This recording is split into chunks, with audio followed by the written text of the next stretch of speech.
Good day! I am Prince Laurenti Gonzalez, a graduate from Mapua University as a summa cum laude with a degree in Bachelor of Science in Architecture, specializing in Commercial Architect, Design and Building in year 2029, and have recently passed the licensure examination of Architecture last December 2029.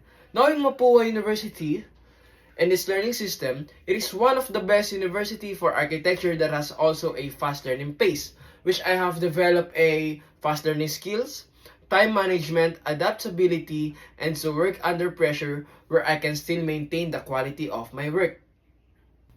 During my apprenticeship, I have worked on different projects and have experienced creating architectural plans, worked with clients to refine their visions, and manage the design process from concept to construction.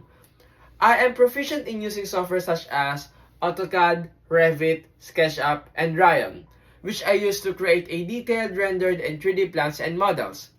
I have also developed a critical and analytical skills and discovered my very own design in architecture.